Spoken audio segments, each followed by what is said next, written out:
Today, we're diving into one of the most fiery debates in Pakistan's economy, the National Finance Commission Award, or the NFC.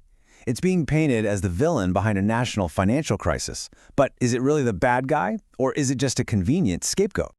I mean, seriously, think about it for a second. Is it even possible for one single financial rule, just a rule about how money gets split up, to be the root cause of an entire nation's economic problems? It sounds a bit extreme, but that's exactly what's being argued, and the stakes could not be higher. All right, so what is this NFC award? Well, in the simplest terms, it's the formula that carves up all the tax money between the federal government in the center and the different provinces. Our source material uses a great analogy. It's like the financial plumbing of the country. Its only job is to get the money flowing where it's supposed to go. But right now, that plumbing is under some incredible pressure. Which brings us right to the heart of the fight. Let's call this the Great Money Split, because this is where the current conflict really ignites. Here's the number at the center of it all. The federal government is staring at a huge budget gap, and it wants the provinces to hand over 500 billion rupees, not just once, but every single year to help cover the costs of the national debt and defense. And as you can imagine, this has triggered a massive standoff. The center's logic seems pretty straightforward.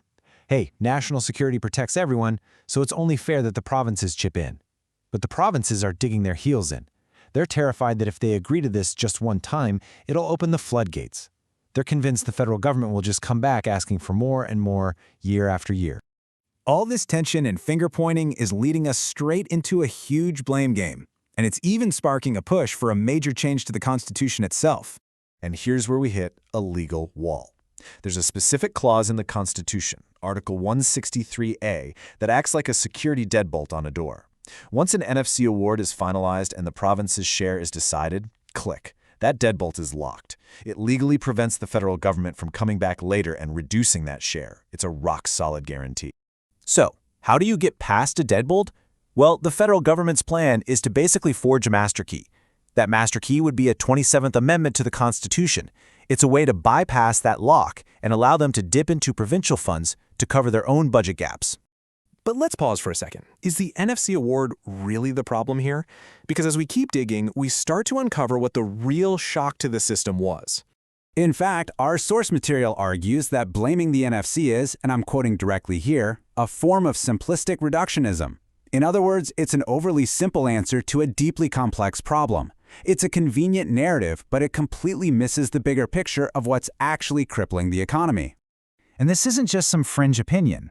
The headlines you see here, pulled straight from our sources, show that there's a serious counter-narrative building, one that's pushing back hard against this idea that the NFC is the sole cause of the country's financial troubles. So let's lay it out clearly. Myth versus reality.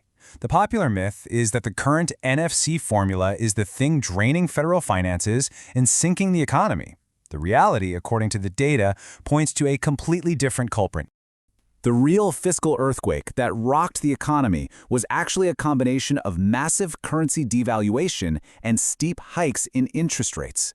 Get this, between 2018 and 2025, those two factors alone added a staggering 23.1 trillion rupees to the public debt. And this chart just says it all. Look at the scale here. That colossal bar represents the 23.1 trillion rupee debt increase from those macroeconomic shocks. And that tiny little sliver next to it, that's the $500 billion rupees being demanded from the provinces. It's not even in the same league. To blame the NFC is to willfully ignore the giant elephant in the room. Now, this does not mean the provinces are off the hook. Far from it. In fact, this is where the story takes a fascinating twist, and it brings us to the 40 trillion rupee question. Brace yourself for another mind-blowing number. Since 2010, an almost unbelievable 40.4 trillion rupees have been transferred from the federal government to the provinces. This was an unprecedented flood of cash, all intended to fuel development and improve lives. So, what did all that money buy? What were the results? Well, they're deeply troubling.